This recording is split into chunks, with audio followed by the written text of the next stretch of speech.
Bismillahirrahmanirrahim. Assalamualaikum warahmatullahi wabarakatuh. Alhamdulillah wassalatu wassalamu ala Rasulillah wa ala alihi wa ashabihi wa mawalah. Amma ba'du. Para sahabat-sahabat sekalian, saat-saat ini kita dapat menyaksikan bagaimana turunnya, datangnya bala bencana di negeri kita tercinta Republik Indonesia. Bala bencana itu hampir menimpa seluruh kawasan di negeri ini. Dari mulai banjir besar, juga badai topan, dan yang paling terhangat tentunya adalah meletusnya erupsinya Gunung Semeru yang ada di Kabupaten Lumajang, Jawa Timur. Kita banyak merenung berpikir, apakah yang terjadi di balik semua ini?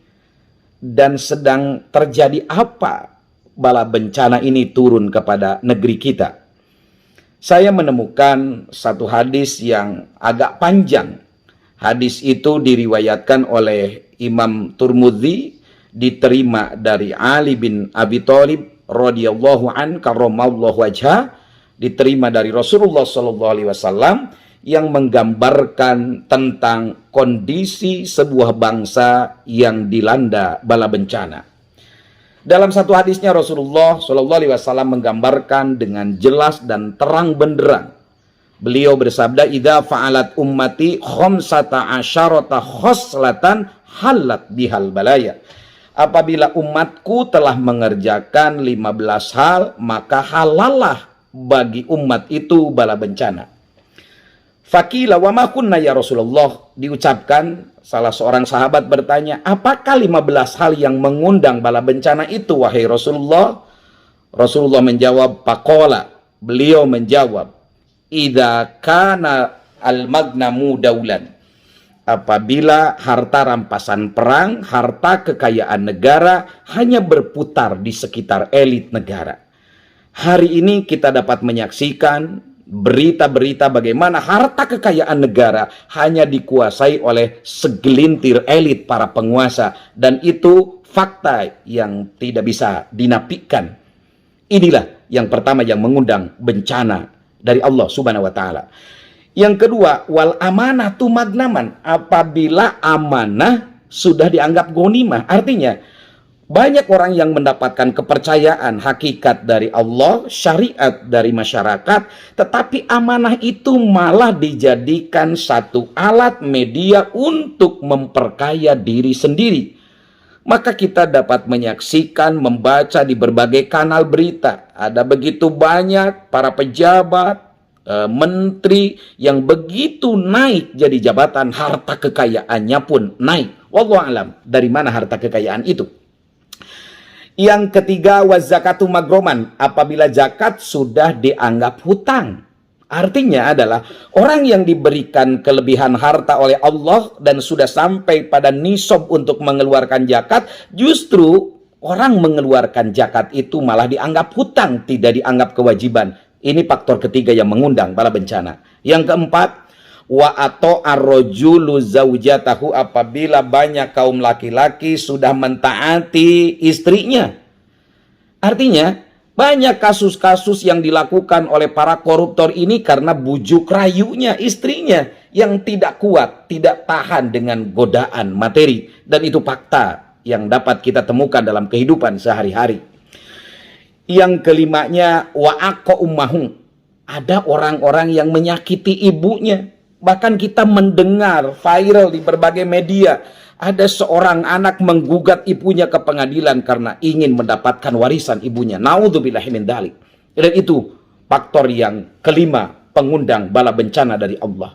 Yang keenam, wa barra sadiqahu, orang berbuat baik kepada sahabatnya, kepada koleganya, kepada temannya, tetapi berbuat buruk kepada saudara-saudaranya, berbuat buruk perilaku kepada ibu bapaknya. Yang ketujuh, wajib pa'abahu, ketika orang berlaku keras, kasar terhadap ayahnya sendiri.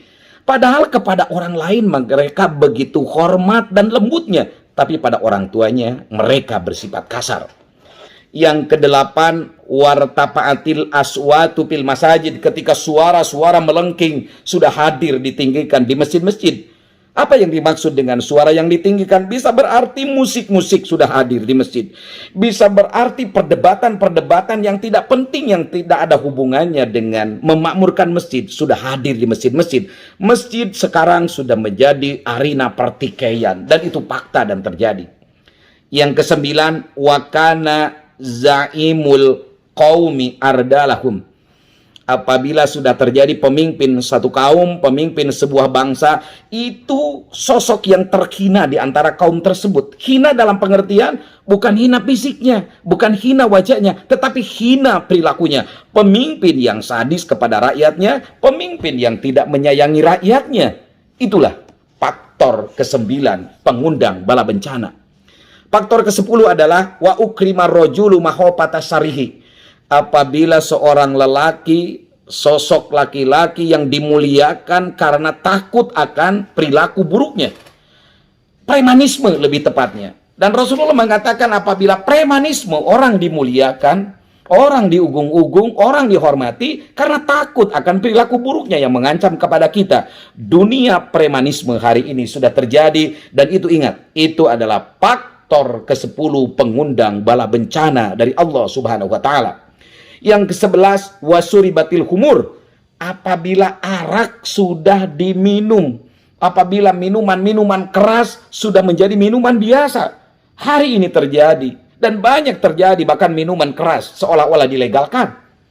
Hari ini kita banyak menemukan berita ada manusia yang tergeletak mati karena kebanyakan minuman keras, dan itu pengundang bala bencana, bukan hanya untuk diri sendiri tetapi untuk lapisan masyarakat dan bangsa. Yang ke-13, yang ke-12, walabsul harir.